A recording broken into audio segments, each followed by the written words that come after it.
Bonjour à tous et bienvenue sur Vélizy TV pour une nouvelle édition enneigée de votre journal hebdomadaire. Nous sommes le vendredi 1er février et voici les titres de votre semaine vélizienne. Nous vous ferons tout d'abord découvrir une nouvelle association, Si les mots avaient des ailes. Puis nous vous proposons ensuite un nouveau sujet, neige, tourné lors des grosses tombées de flocons dans la nuit de mardi à mercredi. Et enfin, nous conclurons cette édition par des nouvelles de la reconfection du quartier louvois qui attaque sa phase finale de travaux. Si les mots avaient des ailes, un nom des plus enjôleurs pour cette association vélizienne d'écriture qui existe déjà depuis des décennies. Nous sommes allés à la rencontre de plusieurs de ses membres lors d'un atelier qui se déroulait mardi. Pour ce qui est du déroulement d'un atelier d'écriture, je vais vous expliquer. Donc dans un premier temps, il y a 3 temps en fait. Il y a d'abord, moi je vous fais une proposition d'écriture, ça c'est donc qui est là pour provoquer un peu l'écriture, de vous amener une petite contrainte, ou enfin voilà, c'est une proposition. De toute façon, on n'est jamais obligé de la suivre. Souvent, c'est appuyé sur des textes littéraires. On peut travailler aussi bien de la technique d'écriture, par exemple du dialogue, de la description, enfin voilà, il y a des choses où on peut jouer aussi. On peut travailler aussi des genres, on peut travailler le polar, on peut travailler la poésie, le haïku, voilà, d'autres genres, l'épistolaire. Cette association a été créée en 2003 par Jeanne Daigne. Aujourd'hui, on a 50 adhérents, on a 4 ateliers. On est très fiers d'avoir des hommes et d'avoir aussi des jeunes, puisque notre plus jeune, pas stagiaire, comme on dit, comme écrivain, a 22 ans. Une fois que je vous ai fait cette proposition, il y a un temps d'écriture qui est plus ou moins long. Et c'est un temps assez silencieux, enfin, qui doit être silencieux. Et puis ensuite, au bout du temps, chacun va lire son texte. On fait des retours, on donne un peu ce qu'on a ressenti à la lecture du texte, ce qu'on n'a pas compris, ce qu'on a compris, là où c'est bien. Souvent, il y a des choses qui sont des expressions, des choses qui peuvent être très intéressante comme ça, et puis pour essayer de pousser le texte un peu plus loin, que vous ayez des pistes pour retravailler chez vous justement après. On a des ateliers réguliers qui ont lieu tous les 15 jours et on fait des stages tout au long de l'année. On fait des stages de lecture à haute voix pour mettre en valeur les textes que l'on écrit. On a la chance d'avoir avec nous une comédienne metteur en scène qui nous fait ces stages depuis 4 ans maintenant. On fait divers stages. On a déjà fait des stages d'écriture scénaristique, écrire un polar, écrire des contes. Ces stages ont lieu tous les ans avec une de nos animatrices. Cette année, on va faire écrire pour la jeunesse. On a en prévision pour l'année prochaine le carnet de voyage. Et on va, pour les 50 ans de la vie associative de Vélizy, proposer une journée Nouvelle Noire. Tous les ans, nous faisons un joli recueil. Et on a la chance d'avoir parmi nos écrivains des artistes. Donc, qui nous font les couvertures. Donc, c'est aussi un bel objet que les gens ont plaisir à en voir en main. Il y a un texte de chaque écrivain qui est donc publié une fois par an et qui est lu à l'occasion d'un regroupement de fin d'année. Et on fait aussi des recueils sur tous les stages que l'on peut faire. Chaque participant repart effectivement avec un recueil. Il a le plaisir d'emmener chez lui son écrit et l'écrit des autres. La neige était de retour sur Vélizy cette semaine et notamment dans la nuit de mardi à mercredi où elle a déposé un superbe manteau de près de 10 cm d'épaisseur. Le maire Pascal Thévenot, son adjoint Frédéric Huchelou et l'intégralité des services étaient à pied d'œuvre pour garantir le bon fonctionnement des transports et le dégagement des voies. 30 agents ont été mobilisés à cet effet et nos caméras aussi étaient mobilisées.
Pour conclure ce journal, direction Louvois pour le lancement de la phase finale de reconfection.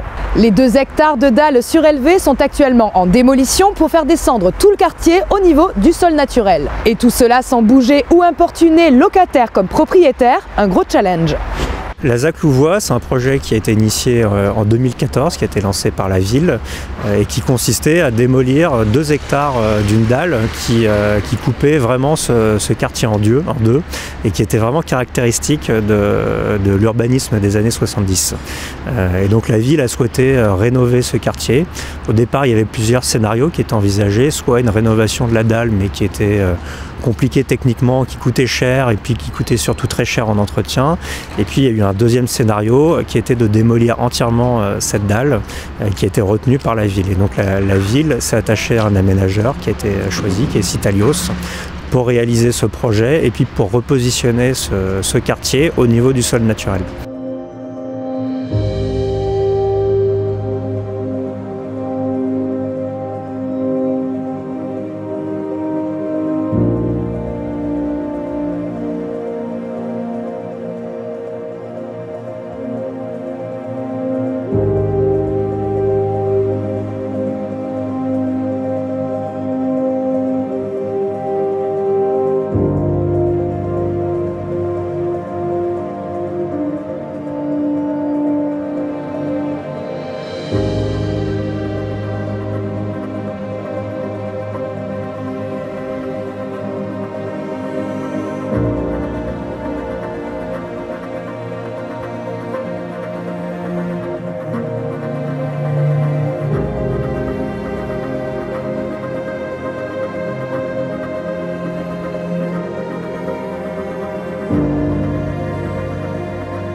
C'est vrai que c'est un projet qui est peu commun, qui est compliqué techniquement.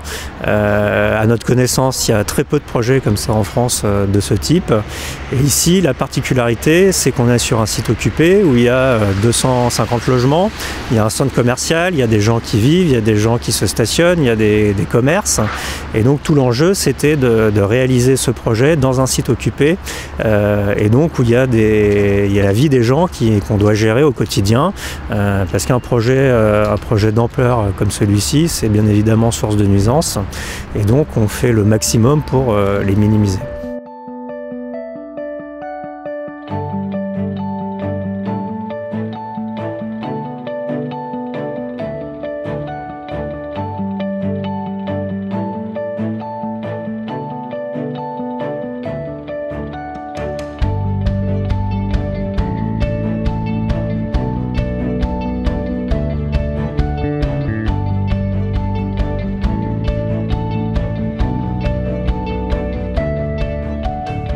on avait Exelmans, Rabourdin, Louvois, avec 3 quartiers. Et là, on a une nouvelle vie de quartier qui se construit et avec des gens qui ont le sourire, qui se retrouvent, qui discutent.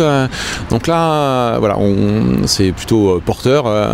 Et à la rigueur, quand j'ai envie de voir des gens avec le sourire, même avec les jours de neige, je viens ici et c'est toujours agréable. Pour l'instant, ça correspond à ce qu'on avait imaginé, ce qu'on a co-construit avec les habitants. Et maintenant, à nous de faire des prochaines étapes pour que ça soit un peu à l'exemple de la rénovation urbaine possible à Vélizy. Et pour l'instant, il faut que ça continue, mais à entendre les riverains, c'est une réussite.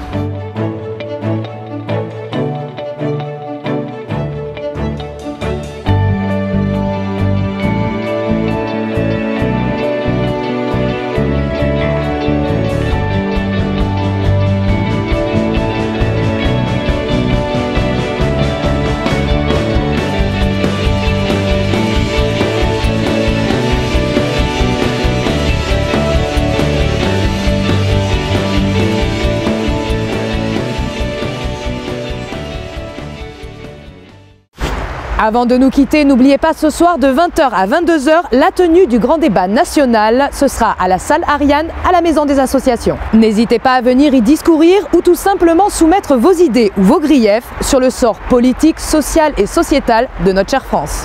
Merci à tous, chers auditeurs, d'avoir suivi cette édition enneigée. On se retrouve vendredi prochain pour une nouvelle que j'espère un peu moins fraîche. Bon week-end à tous. Merci, chers... Merci chers auditeurs d'avoir suivi cette édition enneigée. On se retrouve vendredi prochain pour une nouvelle que j'espère un peu moins fraîche. Excellent week-end à tous. Oh, putain, attends. Oui, je sais. Merci à tous chers auditeurs d'avoir suivi cette nouvelle édition. Ah putain. Merci à tous chers auditeurs d'avoir suivi cette... Putain.